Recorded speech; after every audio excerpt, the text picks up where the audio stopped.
Viral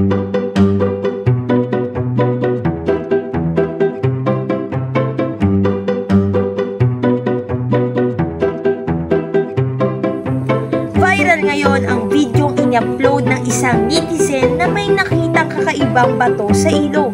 Totoo nga ba ito?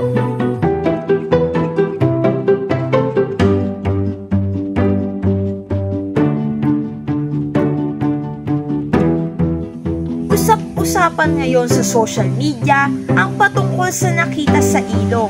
Ano nga ba ito? Ano ang nakaukit sa batong natagpuan sa ilog?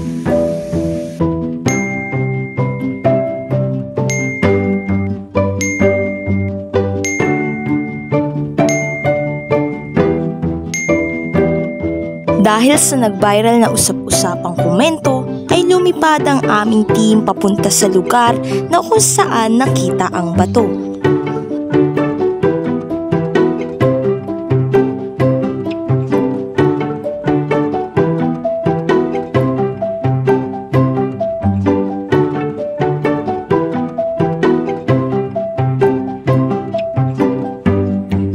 Ang dalagang nag-viral sa video ay ayon sa kanya ay siya ay pumunta sa ilog upang maghanap ng ginto.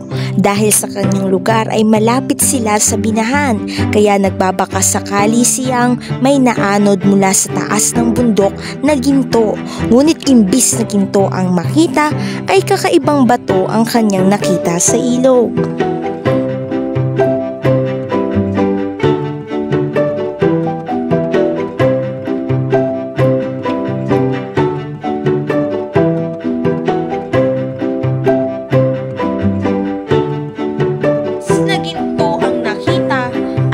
Ibang bato ang kanyang natagpuan at mayroong nakaukit na sulat.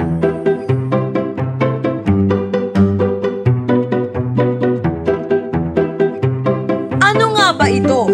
KMFS na yan. Narito po tayo ngayon kung saan may namataan na bato na may naglalaman na alibata. Ating aalamin at tutuklasin kung saan nga ba nagmula ito. At sa tulong ng ating historian, ating ipaliliwanag kung ano nga ba ang misteryo na babalot sa loob nito.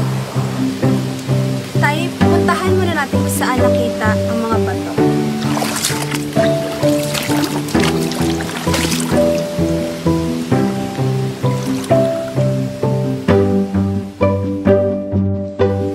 Base sa aking nakikita, itong bato na to ay nagmula pa noong taong 1700 kung saan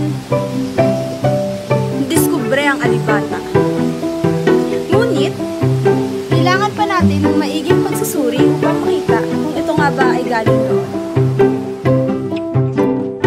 Ayon sa mga pagsusuri at pag-aaral, ang masasabi nitong halaga ay ang psikolohiyang Pilipino kung saan malalaman natin na noon pa lamang ay mayroon ng psikolohiyang Pilipino. Ngunit hindi pa lamang ito ganun pinagtutuon ng pansin dahil sa wala pa namang alam ng sinumang tao ang tungkol dito. Dito rin natin makikita ang simula pa noon sa mga ninuno natin ay may psikolohiyang Pilipino na. Mahalaga na mag-reserve ang mga ganitong bagay dahil ito ay parte ng ating kasaysayan at pinagmulan. Dito rin makikita ang ating kultura at tradisyon.